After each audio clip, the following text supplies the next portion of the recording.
વાલા વિદ્યાર્થી મિત્રો, આપ બધા મિત્રોનું સ્વાગત છે આપણી ચેનલ એવી વીએસ સોલ્યુશન્સની અંદર. તો મિત્રો, આજના વિડીયોની અંદર આજે આપણે ધોરણ 9 વિષય સામાજિક વિજ્ઞાન વિષયની અંદર જે આપણી એકમ કસોટી છે તારીખ 22/12/2025ના રોજ જે પ્રસારિત થયેલ હતી એનું આજે આપણે હેતુલક્ષી સોલ્યુશન આજે આ વિડીયોની અંદર કરવાના છીએ.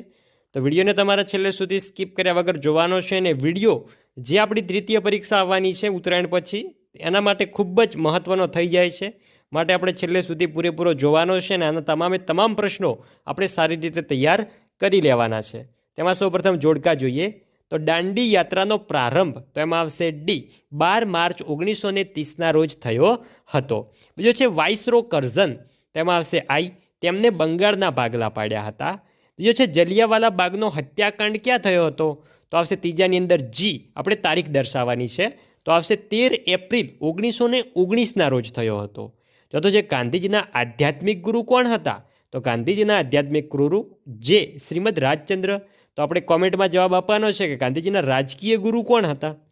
પાંચમો છે સુભાષચંદ્ર બોઝનો જન્મ પાંચમાની અંદર આવશે એ 23 જાન્યુઆરી 1897ના રોજ. છઠ્ઠો છે કે સંયુક્ત રાષ્ટ્રોની સ્થાપના છઠ્ઠાની અંદર આવશે એચ કે ઈસવીસન 1945માં થઈ. સાતમો છે હિન્દ છોડો ચળવળ, તેમાં આવશે સાતમાની અંદર સી કે ઈસવીસન 1942. સાયમન કમિશન ભારતમાં ક્યારે આવ્યો નવમાની અંદર આવશે એફ ઈસવીસન 1927માં. અરવિંદ ઘોષ દસમો જે છે એની અંદર શું આવશે ઈ ભવાની મંદિર. હવે જોઈએ ખાલી જગ્યા પૂરવાની છે તો પ્રાકૃતિક રચનાની દ્રષ્ટિએ હિમાલયની નદીઓના ખાલી જગ્યા વિભાગ પાડવામાં આવ્યા છે તો આવશે 2 વિભાગ. બીજો પૃથ્વીની સપાટી આશરે ખાલી જગ્યા છે 71%. ત્રીજો રાજસ્થાનમાં આવેલું ખાલી જગ્યા સરોવર ખારા પાણીનું સરોવર છે તો આવશે સાંભર સરોવર.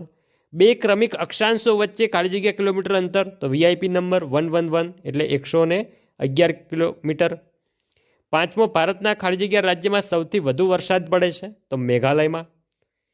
આગળ જઈએ વિકલ્પો કે સર્વોચ્ચ અદાલતમાં એક મુખ્ય ન્યાયાધીશ ઉપરાંત કેટલા ન્યાયાધીશોની જોગવાઈઓ હોય છે તો 28ની.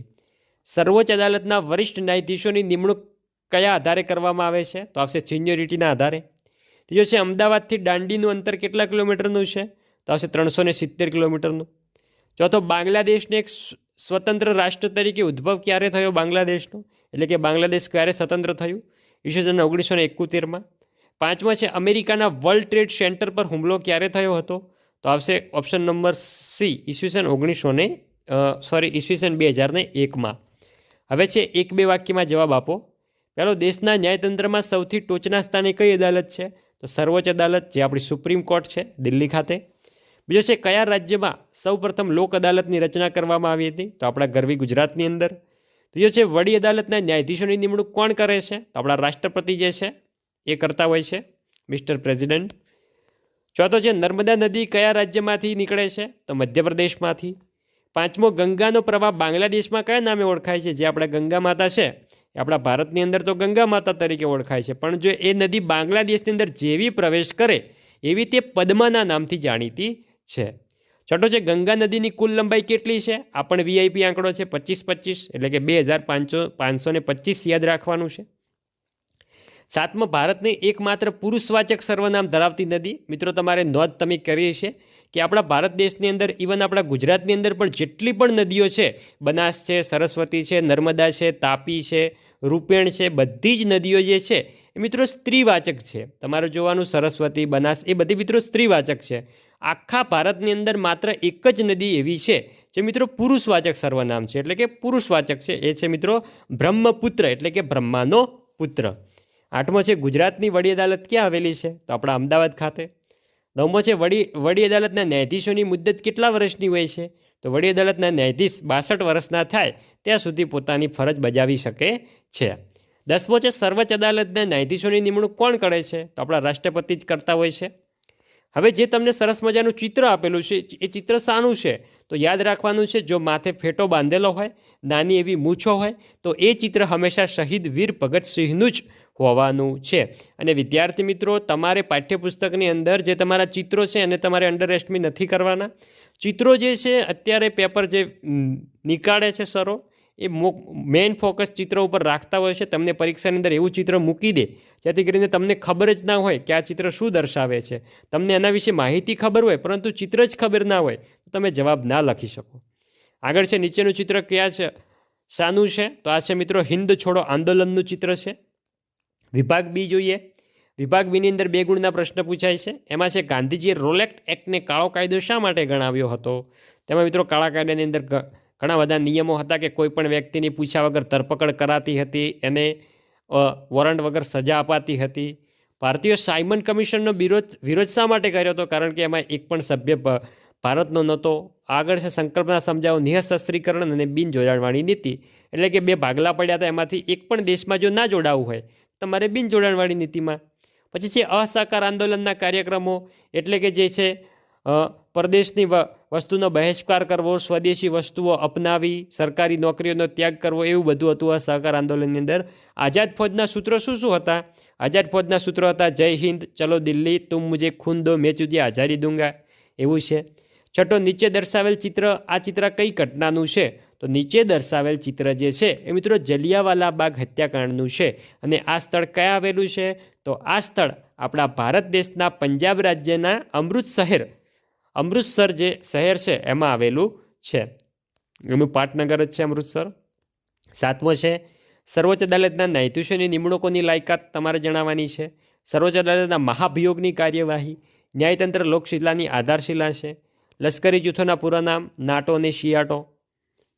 પછી છે બિનજોડાણવાળી ચળવળ, માઉન્ટ બેટન યોજના, નદી બેસિન ને જળ વિભાજક, નદી પરિવહનની 3 અવસ્થા, ઉપરી અવસ્થા, મધ્ય અવસ્થા અને નિમ્ન અવસ્થા, આ 3 અવસ્થાઓ છે.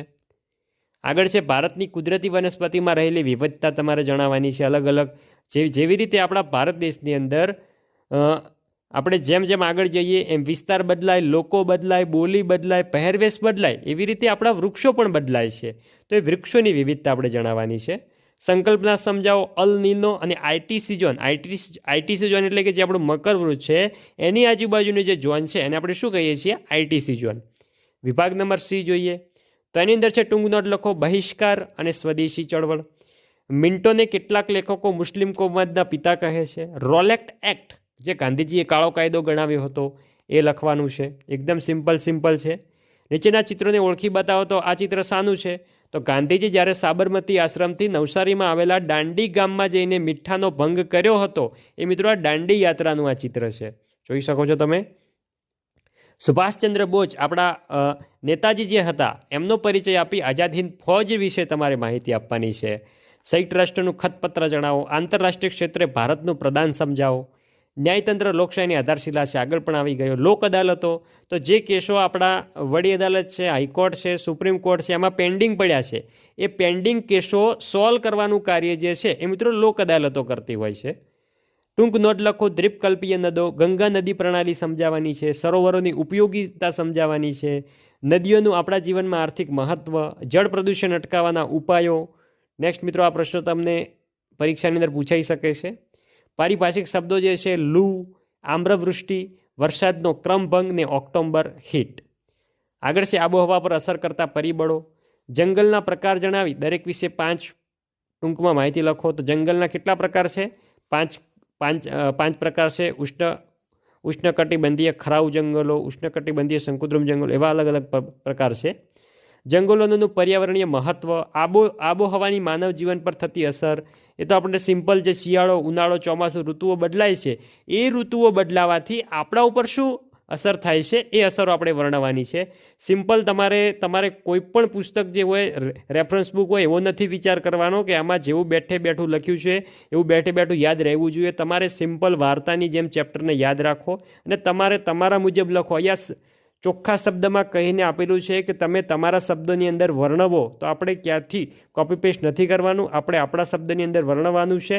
તો આપણને સારું એવું યાદ રહેશે અને લાઈફ ટાઈમ માટે યાદ રહેશે.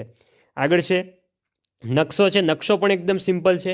હિમાલયની વનસ્પતિઓ, તો યાદ કરવાનું હિમાલય ક્યાં આવેલો છે? તો હિમાલય આપણા ભારત દેશની અંદર ઉપર જે છે જ્યાં બાજુ ચીન છે એ બાજુ હિમાલય આવેલો છે. તો સિમ્પલ છે, હિમાલયની વનસ્પતિઓ પણ ત્યાં જ આવવાની છે તો આપણે ત્યાં દર્શાવી દેવાની છે. કાંટાળી વનસ્પતિ ક્યાં ઉગે? સિમ્પલ લોજિક લગાવવાનું છે.